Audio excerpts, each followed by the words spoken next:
What does Brazil think about Venezuela, China, and the United States? We'll ask the Brazilian ambassador to the United States, Sergio Amaral. Hello, I'm Anand Naidu, and this is The Heat.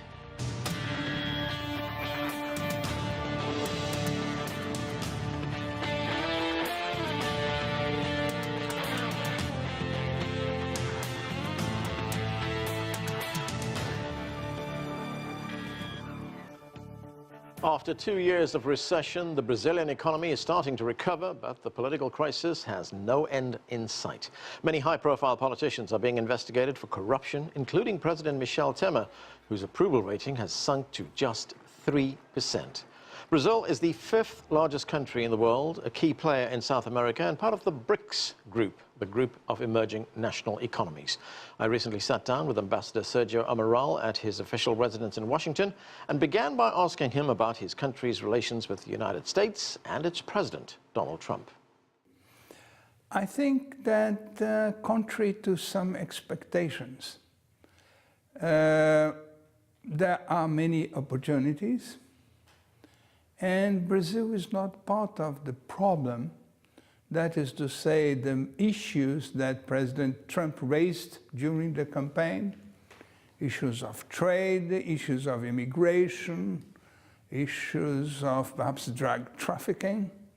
I would say that on the contrary, Brazil is part of the solution, because we don't run a deficit or we don't run a surplus with the United States. On the contrary, we run a deficit in the last decade, all years except for one. Second, we have a number of immigrants here in the United States, around 800,000 people, but this is an orderly community, and the number of undocumented Brazilians is quite small, and we are not a target for the agencies that deal with immigration. And also, we are not part of the problem with respect to investments. We are not taking investments out of the United States in detriment of US jobs. On the contrary, we are investing in the country. We have invested more than $30 billion here in recent years, and we have created 100,000 jobs. And there are many opportunities, and some of these opportunities come from the fact that Brazil and the US converge on many and some essential values, like democracy, like human rights, like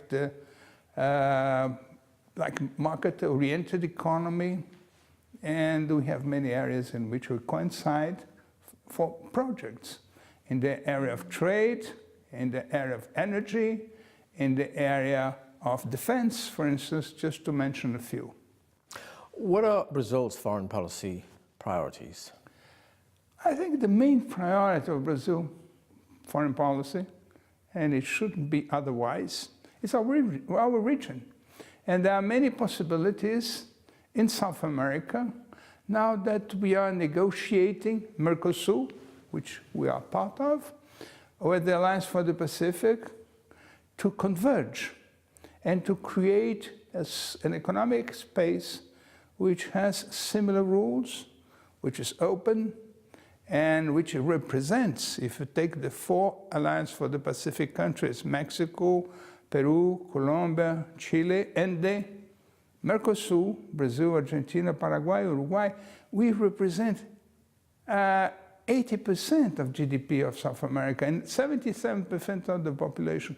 So I would say that our main priority is our region. I want to get to Mercosur in a moment, but let's just stay with the United States. You suffered something of a foreign policy setback, an economic setback, I would say, back in June when the US banned beef exports or beef imports from Brazil. Has that been resolved? There were some problems with Brazilian export of beef, but these are limited to not processed beef. The processed beef continues normally, and it represents 95% of our exports. These have not been affected. The 0.5% or the 0.5% of our exports to the United States in non-processed beef, they are still under discussion. We are going to respond. We have already done some good responses as to the conditions in Brazil for the production of beef, and we expect this to be solved pretty soon. Let's talk about Mercosur. Let's talk about your relationship with Argentina. You're two major countries in South America. What is that relationship like? The relation, I would say, now is very good, because the problem in Mercosur is that sometimes Brazil went in one direction, Argentina went the opposite direction. Now both countries converge. They converge in trade, they converge in opening up the economy, they converge on negotiating with the Alliance for the Pacific. So I think that Argentina and Brazil now play an active role in South America, and I think we are in the right direction.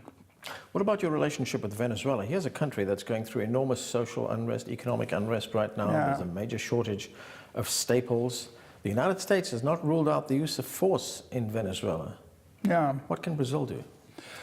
We are very much concerned about Venezuela. This is a neighbor, it's an important neighbor. Venezuelans have always been close friends of Brazil.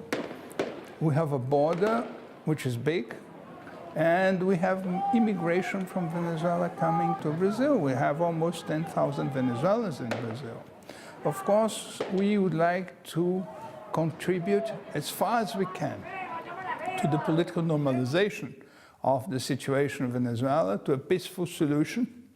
And above all, we are concerned about humanitarian problems in Venezuela. And we are prepared to help Venezuela either in the OAS, either in bilateral relations, or in the context of efforts by some groups like the Lima group to help finding out a peaceful solution. Now, President Temer had a meeting with President Trump as well as other Latin American leaders on the sidelines of the United Nations General Assembly, specifically discussing the situation in Venezuela. Yes. What was achieved? What is interesting is that there was, and I was present to this dinner, there was a considerable convergence in diagnosis and in the therapy. In diagnosis that we cannot accept, as we have already said in the context of Mercosur, the violation of democracy, the violation of human rights. We think that pressure on the government should pursue if needed. Of course, we would have preferred to help Venezuela to promote negotiations with the opposition, the government and opposition, to discuss how they can accommodate normalization of the political process in Venezuela. We also converge that the OAS should play a central role in the discussion on what to do vis-à-vis Venezuela. And we also converged on the need to keep it all open so that we can help, if the Venezuelan government and the opposition so wish, to help a dialogue and some kind of mediation if they request it. Now, you talk about putting pressure on Venezuela. Is it just restricted to putting pressure, or are there other initiatives that you are? I think that each country should do what it deems to be more appropriate to do. Of course, the US has done some focused, localized, individualized sanctions. This may help. We have done other kinds of pressures, and we'll continue to have or to make an effort to help a peaceful solution to the country. Let's look at some of the other policies that the United States has adopted, which will definitely affect Brazil. Things like the Paris Accord. The United States has pulled out of that accord. You, of course, are home to the Amazon River, play a very important role in the Earth's climate and what happens here. How much of a setback is that for Brazil, the fact that the United States pulled out? Of course, we regretted it because we are very much committed. But we are open to continue our bilateral cooperation in the area of the environment. And I think that perhaps even if the United States does not come back. We would prefer the United States to come back to the treaty. There are many areas in which you can work together in favor of the environment and to fight climate change. And Brazil continues unilaterally to implement those provisions that it agreed to in the accord. Brazil is totally committed to the Treaty of Paris. Now, one of the other major blocs that Brazil belongs to is, of course, the BRICS group of countries. This is Brazil, Russia, India, China, and South Africa. China, of course, is the leading member of that group. Yet, if you look at the figures, I'm wondering what membership of BRICS has done for Brazil, because there's not much intra-bloc trading between Brazil and the other countries. There's a lot of trade, of course. It's increasing trade between Brazil and China. Yeah.